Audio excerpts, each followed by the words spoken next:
আগামীকাল পবিত্র জুমার দিনে সকাল থেকে সন্ধ্যা পর্যন্ত কোনো ব্যক্তি যদি সূরাতুল ইখলাসের এই ৬টি আমল করতে পারে, ইনশাআল্লাহু তাআলা আল্লাহ রাব্বুল আলামিন তার জীবনের সব গুনাহ ক্ষমা করে দেবেন। এবং নবীজি সাল্লাল্লাহু আলাইহি ওয়াসাল্লাম বলেন, এই আমল যদি করতে পারে আল্লাহ রাব্বুল আলামিন তার ধন সম্পদের মধ্যে বরকত দান করবেন ইনশাআল্লাহ। তাই প্রিয় দর্শক, আমার মনে হয় যে আজকের ভিডিওটি দেখা প্রতিটা মুমিন মুসলমানের জন্য খুবই জরুরি। তো চলুন অলসতা অবহেলা না করে আজকের ভিডিওটি সম্পূর্ণ দেখে নেই এবং এইখান থেকে সূরাতুল ইখলাসের প্রতিটি আমলকে সুন্দরভাবে শিখে নেই, যাতে পরবর্তী সময়ে আমরা এই আমলগুলো কইরা মহান মালিকের নিকট অনেক বেশি দামি হতে পারি ইনশাআল্লাহ। আল্লাহ রাব্বুল আলামিন পবিত্র কোরআনুল কারীমের মধ্যে জান্নাতের প্রতিশ্রুতি দিয়েছেন, অর্থাৎ যারা নেক কাজ করবে তারা জান্নাতে চইলা যাইবে, আর যারা গুনাহের কাজ করবে তারা জাহান্নামে চইলা যাইবে। রব্বুল আলামিন তাই সব বান্দাবান্দীদেরকে নেকের কাজের দিকে অগ্রসর হইতে বলছেন। প্রিয় দর্শক, আমরা কয়জন মানুষই আছি যারা এই পবিত্র রমাজান মাস জুড়ে আমল করতেছি? কত মানুষ আজকে রোজাও রাখে না, চায়ের দোকানে তারা চা পান করে, রোজা না রাইখা সিগারেট খায়। তো এই সকল মানুষদের কবরের মধ্যে কি উপায় হবে? আমাদেরও কবরের মধ্যে কি উপায় হবে? প্রিয় দর্শক, আমরা যদি রোজাটা না রাখতে পারি, এই 30টি রোজা সারাটা বছরের মধ্যে শুধু আল্লাহ দিয়েছেন, এই 30টি রোজা সবার উপর ফরজ করেছেন, তারপরেও তো আমরা রোজাগুলো রাখতে পারতেছি না। অনেক মানুষ আছেন যারা রোজা ইচ্ছা কইরাই রোজাগুলো ভাঙ্গা ফেলে, আর আমরা তো রাখি আলহামদুলিল্লাহ। ইনশাআল্লাহ মৃত্যু পর্যন্ত সব রোজাগুলো রাখার মতো চেষ্টা করব ইনশাআল্লাহ। অবশ্যই আল্লাহ তৌফিক দান করবেন। তো প্রিয় দর্শক, এই পবিত্র রমাজান মাস পাইয়া যদি আমরা আমাদের গুনাহগুলো ক্ষমা না করাইতে পারি, তাহলে নবীজি বলেন আমাদের মতো কপাল পরা দুনিয়াতে আর কেউ নাই। তো প্রিয় দর্শক, যেহেতু নবীজি সাল্লাল্লাহু আলাইহি ওয়াসাল্লাম বলেছেন এই পবিত্র রমাজান মাসে যদি কেউ একটি আমল করে, তাহলে সে আমলের দাম 70 গুণ বেশি হয়। সুবহানাল্লাহ। অন্যান্য মাসে যদি আপনি একটা আমল করেন, ওই আমলের সওয়াব শুধু যতটুকু নেক ততটুকুই পাবেন, কিন্তু এই পবিত্র রমাজান মাসে যদি একটা আমল করেন, তাহলে এই আমলের সওয়াব 70 গুণ বেশি পাইবেন। সুবহানাল্লাহ, আল্লাহু আকবার। এই রমাজান মাসের এতটাই দাম। নবী বলেন, একটা জন্মগত কাক জন্ম থেকে শুরু করে মৃত্যু পর্যন্ত খোলা আকাশের নিচে উড়তে থাকলো।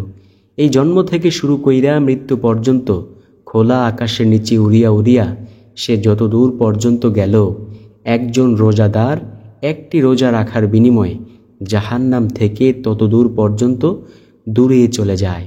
সুবহানাল্লাহ। এইবার একটু ভাবুন, যদি 30টি অথবা 29টি রোজা রাখতে পারি, তাহলে আমরা কত দূর পর্যন্ত দূরে চলে যাইতে পারবো জাহান্নাম থেকে।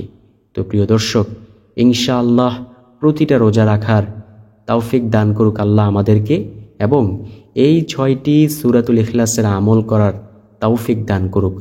নবীজি 1 নম্বরে বলেন, কোন আমল করবে জানো হে উম্মত? তোমাদের ঘরে যদি দারিদ্রতা প্রবেশ করে থাকে, তাহলে এই আমলটি কইরো। নবীজি সাল্লাল্লাহু আলাইহি ওয়াসাল্লামের কাছে এক ব্যক্তি আইসা বলল, ইয়া রাসূলুল্লাহ সাল্লাল্লাহু আলাইহি ওয়াসাল্লাম, আমার ঘর থেকে দারিদ্রতা দূর হচ্ছে না, এখন আমি কি করতে পারি? নবীজি সাল্লাল্লাহু আলাইহি ওয়াসাল্লাম বলেন, যদি তোমার ঘর থেকে দারিদ্রতা দূর না হয়, তাহলে তুমি এই আমলটি করতে পারো। এই বলে নবীজি সাল্লাল্লাহু আলাইহি ওয়াসাল্লাম আমলটির কথা বললেন। নবীজি বলেন, তুমি যখন বাড়িতে অথবা ঘরে প্রবেশ করবে, সালাম দিয়ে ঘরে প্রবেশ করিও ও একবার সূরাতুল ইখলাস পাঠ করিও, অথবা 2 বার পারলেও পাঠ করিও, এতে তোমারই লাভ হবে। তো এই আমল করার ফলে দেখবে তোমার ঘর থেকে দারিদ্রতা দূর হয়ে যাবে। কিছুদিন পর্যন্ত ওই ব্যক্তি এই আমলটি করল। কিছুদিন পর দেখা গেল যে তার আর কোনো দারিদ্রতা রইল না। সুবহানাল্লাহ। তাই প্রিয় দর্শক, আমরা যারা অনলাইনে বিভিন্ন প্ল্যাটফর্মে কিভাবে ধনী হওয়া যায় এই সমস্ত ভিডিও খুঁজি, তারা এই হাদিসের উপর আমল করুন। যখনই ঘরে প্রবেশ করবেন, সালাম দিয়ে ঘরে প্রবেশ করবেন ও সূরাতুল ইখলাস পাঠ করে ঘরে প্রবেশ করবেন, রব্বুল আলামিন আপনার ঘর থেকে চিরদিনের জন্য দারিদ্রতা দূর করে দেবেন ইনশাআল্লাহ। দেখেন, টাকা পয়সার অভাবের মধ্যে যে ব্যক্তি আছে সে ব্যক্তি বুঝে টাকা পয়সার অভাব, কত অভাব। কত মানুষ বিল্ডিং করে বিভিন্ন ব্যাংক থেকে লোন নিয়ে, কিন্তু দিন শেষে দেখা যায় ওই বিল্ডিংয়ের গেটের সামনে লিফলেট টাঙিয়ে দেয় যে এই বাড়িওয়ালা মালিক অমুক ব্যাংকের কাছে দায়বদ্ধ। যতদিন পর্যন্ত ওই বাড়িওয়ালা মালিক ওই ব্যাংকের ঋণ শোধ না করতে পারবে, ততদিন পর্যন্ত ওই সাইনবোর্ড লাগানোই থাকবে। তো মানুষ দেখতে পারবে যে ওই বাড়িওয়ালা মালিক একজন চিহ্নিত সুদখোর, কারণ সুদ দিয়েই তো সে এই লোন এনেছে। প্রিয় দর্শক, অবশ্যই আল্লাহ আমাদের এই গুনাহের কাজ থেকে বেঁচে থাকার তৌফিক দান করুক।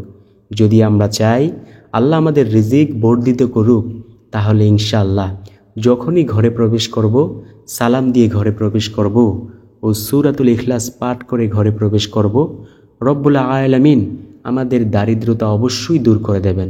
প্রিয় দর্শক, যেহেতু দারিদ্রতার কথা বলছি, আরেকটা আমলের কথা বলি, তারপর সেই 5টি আমলের কথা বলবো। নবীজি সাল্লাল্লাহু আলাইহি ওয়াসাল্লামের এক সাহাবীকে অপর এক সাহাবী জিজ্ঞেস করতেছেন, ও ভাই, তুমি যে সব টাকাই ভাঙিয়া ফেলতেছো, এই যে যত কিছু ইনকাম করো সব কিছু খরচ করে ফেলো, তুমি তোমার সন্তান সন্ততিদের জন্য কিছু টাকা রাইখা যাইবা না? তখন ওই সাহাবী উত্তর দিল, ও ভাই শোনো, আমি নবীজি সাল্লাল্লাহু আলাইহি ওয়াসাল্লামের জবান মোবারক থেকে শুনেছি, যদি কোনো ব্যক্তি প্রতি রাতে সূরাতুল ওয়াকিয়া তিলাওয়াত করতে পারে মাগরিব সালাতের পর, তাহলে আল্লাহ রাব্বুল আলামিন তাকে জিন্দেগির কখনোই দারিদ্রতার সম্মুখীন করবে না। তাকে আল্লাহ গায়বী খাজানা থেকে রিজিক দান করবেন। সুবহানাল্লাহ। তো ওই ব্যক্তি বলতেছে যে আমি আমার সন্তান সন্ততিদের বলে দিয়েছি, তোমাদেরকে তো আমি কিছু দেয়া যাইতে পারবো না, তোমাদেরকে শুধু একটা আমল শিখিয়ে দেয়া যায়। যতদিন পর্যন্ত তোমরা এই আমলটি করবে, তোমাদেরকে দারিদ্রতা স্পর্শ করতে পারবে না। দেখবে তোমাদের কাছে শুধু টাকা ধরা দিতেই থাকবে। সে আমলটি হলো, তোমরা প্রতি রাতে সূরাতুল ওয়াকিয়া তিলাওয়াত না পাঠ কইরা ঘুমায়ও না। দেখবে তোমাদেরকে দারিদ্রতা স্পর্শ করবে না। আর যদি তোমরা এই আমলটি ছাইরা দাও, তাহলে তোমাদেরকে দারিদ্রতা গ্রাস করে নেবে। তো প্রিয় দর্শক, যারাই দারিদ্রতায় অভাবের মধ্যে আছি, সূরাতুল ইখলাসের ওই আমলটি করব আর প্রতি রাতে সূরাতুল ওয়াকিয়া তিলাওয়াত করব। আপনি কল্পনাও করতে পারবেন না কিভাবে আপনার ইনকাম হচ্ছে। আপনি যেই সেক্টরে আছেন না কেন, ওই সেক্টরের ইনকাম ডাবল বাইরা যাইবে ইনশাআল্লাহ। প্রিয় দর্শক, এটা প্রমাণিত। ইনশাআল্লাহ আমরা এই আমল করার চেষ্টা করব। আল্লাহ আমাদেরকে প্রথম নাম্বার আমলটি করার তৌফিক দান করুক। দ্বিতীয় নাম্বার আমল হলো সূরাতুল ইখলাস পাঠের মাধ্যমে জান্নাত লাভ করা যায়। একজন সাহাবী নবীজির কাছে আইসা বলল, ইয়া রাসূলুল্লাহ, আমি সূরাতুল ইখলাসকে অনেক বেশি ভালোবাসি। নবীজি সাল্লাল্লাহু আলাইহি ওয়াসাল্লাম বলেন, যদি তোমার কথাটুকু তুমি অন্তর থেকে বলে থাকতে পারো, যদি তোমার কথাটুকু সত্যি বলে থাকতে পারো, তাহলে জেনে নাও, যে ব্যক্তি সূরাতুল ইখলাসকে ভালোবাসে, রব্বুল আলামিন তাকে ভালোবাসে। আর এই ভালোবাসার শেষ পরিণাম ফল হবে আল্লাহর জান্নাত। সুবহানাল্লাহ, আল্লাহু আকবার। প্রিয় দর্শক, নবীজি যুদ্ধের ময়দানে একজন সাহাবীকে নামাজ পড়ার দায়িত্ব দিলেন। ওই সাহাবী সব সময় দ্বিতীয় রাকাতে সূরাতুল ইখলাস দিয়ে নামাজ পড়াইতো। এটা অন্যান্য সাহাবীদের কাছে খারাপ লাগতো, কারণ এক সূরার কতবার শুনতে মনে চায়। নবীজি সাল্লাল্লাহু আলাইহি ওয়াসাল্লামের কাছে সাহাবীরা আয়েশা বলল, ইয়া রাসূলুল্লাহ, আপনার অমুক সাহাবী সব সময় দ্বিতীয় রাকাতে সূরাতুল ইখলাস দিয়ে নামাজ পড়ায়, আপনি একটু বলেন না তিনি যেন পাল্টায়া সূরা দিয়ে নামাজ পড়ায়। নবীজি সাল্লাল্লাহু আলাইহি ওয়াসাল্লাম ওই সাহাবীকে ডাইকা পাঠাইলেন। নবীজি সাল্লাল্লাহু আলাইহি ওয়াসাল্লাম ওই সাহাবীকে ডেকে পাঠানোর পর ওই সাহাবী নবীজির কাছে আসলেন। কাছে আয়েশা বলল, ইয়া রাসূলুল্লাহ সাল্লাল্লাহু আলাইহি ওয়াসাল্লাম, আপনি নাকি আমাকে ডেকেছেন? নবীজি বলল, হ্যাঁ, তোমাকে আমি ডেকেছি। আচ্ছা, তুমি নাকি সবসময় দ্বিতীয় রাকাতে সূরাতুল ইখলাস দিয়ে নামাজ পড়ো? ওই সাহাবী বলল, হ্যাঁ ইয়া রাসূলুল্লাহ সাল্লাল্লাহু আলাইহি ওয়াসাল্লাম। নবীজি বললেন, এটা তুমি কেন করো? আজকের পর থেকে আর এটা করিও না। কিছু কিছু সাহাবীরা অবজেকশন জানিয়েছে যে এটা তাদের কাছে ভালো লাগে না, তুমি পাল্টে সূরা দিয়ে নামাজ পড়ো। নবীজি সাল্লাল্লাহু আলাইহি ওয়াসাল্লামের কথা শুইনা ওই সাহাবী বলল, ইয়া রাসূলুল্লাহ, এটা আমি পড়ি কারণ এটা আমার পড়তে অনেক ভালো লাগে, তাই আমি সব সময় পড়ি। নবীজি সাল্লাল্লাহু আলাইহি ওয়াসাল্লাম বলেন, তুমি কি কথাটুকু অন্তর থেকে বলেছ? ওই সাহাবী বলল, ইয়া রাসূলুল্লাহ, হ্যাঁ, আমি অন্তর থেকে বলেছি। নবীজি সাল্লাল্লাহু আলাইহি ওয়াসাল্লাম বলেন, যদি তুমি অন্তর থেকে কথাটুকু বলতে পারো তাহলে জেনে নাও, যে ব্যক্তি সূরাতুল ইখলাস পাঠ করতে ভালোবাসে রব্বুল আলামিন তাকে ভালোবাসে। আর শোনো, এই ভালোবাসার শেষ পরিণাম ফল হবে জান্নাত। সুবহানাল্লাহ। দেখেন প্রিয় দর্শক, রমজান মাসের আজকে 12 রোজা চইলা যাইবে। এই যে 12 রোজা চইলা যাইবে, এই চইলা যাবে রোজাগুলো যাওয়ার পর তো আমাদের মনে ভয় আসতেছে না। নবীজি বলেছেন, যেই উম্মত এই পবিত্র রমজান মাস পাইয়া গুনাহ ক্ষমা করাইতে পারল না, তার চেয়ে হতভাগা কপাল পড়ার কেউ নেই। তো আমরা এই মাসে যদি বেশি বেশি পরিমাণে সূরাতুল ইখলাস পাঠ করি, আমাদের কি ক্ষতিটা হবে? কোনো ক্ষতিই হবে না, হয়তোবা আমাদের লাভই হবে ইনশাআল্লাহ। ইনশাআল্লাহ প্রিয় দর্শক, আমরা সূরাতুল ইখলাস বেশি বেশি পাঠ করার চেষ্টা করব। আল্লাহ আমাদেরকে অনেক ভালোবাসবেন ইনশাআল্লাহ। ইনশাআল্লাহ। তৃতীয় নাম্বার আমল হলো, সূরাতুল ইখলাস যদি কেউ দৈনিক 200 বার অজুর সাথে পাঠ করে, তাহলে আল্লাহ তাকে বিশেষ 8টি পুরস্কার দান করবেন। প্রিয় দর্শক, চলুন 8টি পুরস্কারের কথা জেনে নেই। যদি কোনো ব্যক্তি অজুর পর 200 বার সূরাতুল ইখলাস পাঠ করে, তাহলে রব্বুল আলামিন তার সর্বপ্রথম পুরস্কার দিবেন, আল্লাহ রাগের 300 দরজা বন্ধ করে দিবেন। অর্থাৎ তার প্রতি আল্লাহর যেই রাগ ছিল, সেই রাগের 300টা দরজা বন্ধ করে দিবেন। মায়ার 300 দরজা খুলে দিবেন, 2 নাম্বার পুরস্কার। 3 নাম্বার পুরস্কার, রিজিকের 300 দরজা খুলে দিবেন, তার কাছে শুধু রিজিক আসতেই থাকবে। 4 নাম্বার পুরস্কার, গায়বী খাজানা থেকে তাকে রিজিক দেওয়া হবে। 5ম নাম্বার পুরস্কার, রব্বুল আলামিন তাকে 2000 রাকাত নফল সালাত আদায়ের সমান সওয়াব দিবেন। দেখেন, 1 রাকাত নফল সালাত আদায় করেন না কেউ, 2 রাকাতই তো সবাই পড়েন, তাই না? তো এই 2 রাকাত আদায় কইরা কত দিনে আপনি 2000 রাকাত নফল সালাত আদায় করবেন?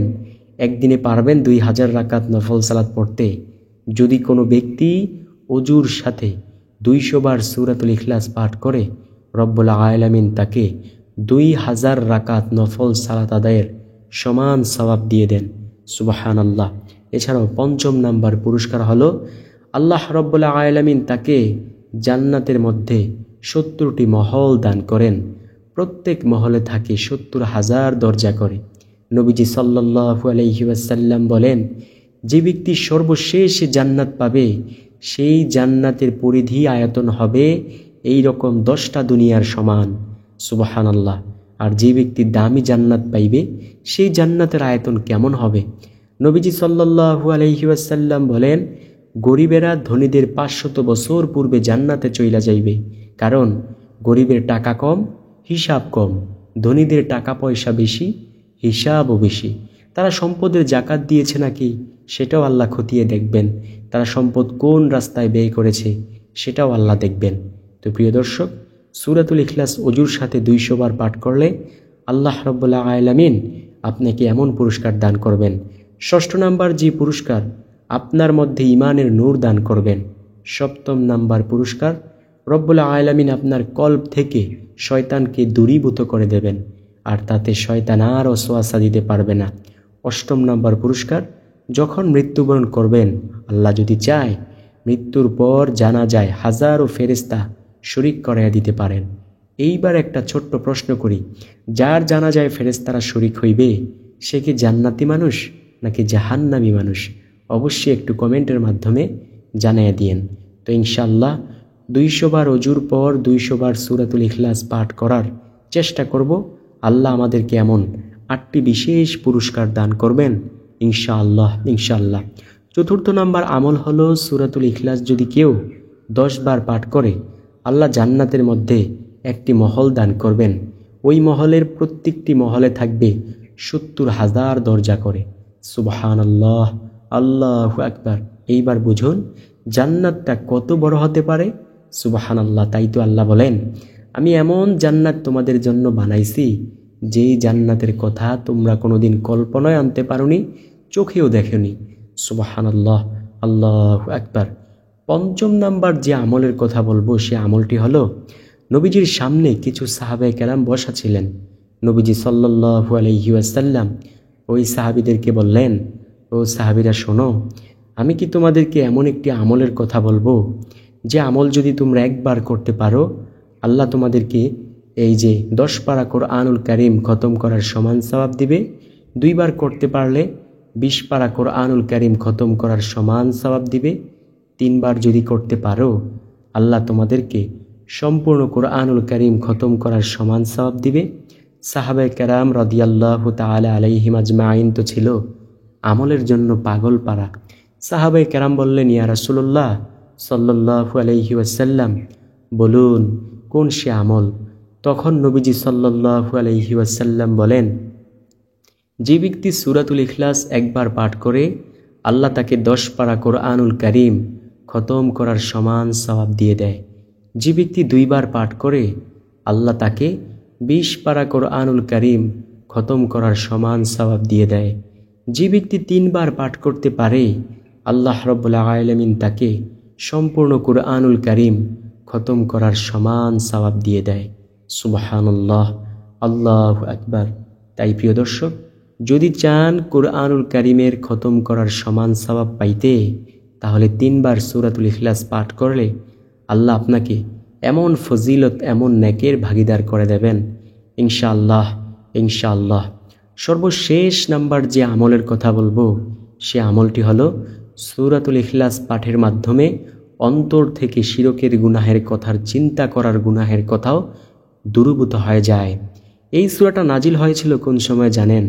যখন মক্কার বেঈমান কাফেররা যখন আল্লাহ তাআলার সৃষ্টি নিয়ে বিভিন্ন প্রশ্ন তুলেছিল, আল্লাহ তাআলার শানে কটাক্ষ করেছিল, তখন আল্লাহ দাঁত ভাঙ্গা জবাব হিসেবে সূরাতুল ইখলাস নাজিল করে দিয়েছেন। তো প্রিয় দর্শক, শিরকের গুনাহ থেকে বাঁচতে চাইলে সূরাতুল ইখলাস বেশি বেশি পাঠ করুন। আল্লাহ শিরকের গুনাহ থেকে অবশ্যই বাঁচিয়ে রাখবেন। তো আশা করি ভিডিওটি আপনাদের অনেক বেশি উপকারে আসবে। এই রকম তথ্যবহুল ইনফরমেটিভ ভিডিও পেতে হলে চ্যানেলটাকে সাবস্ক্রাইব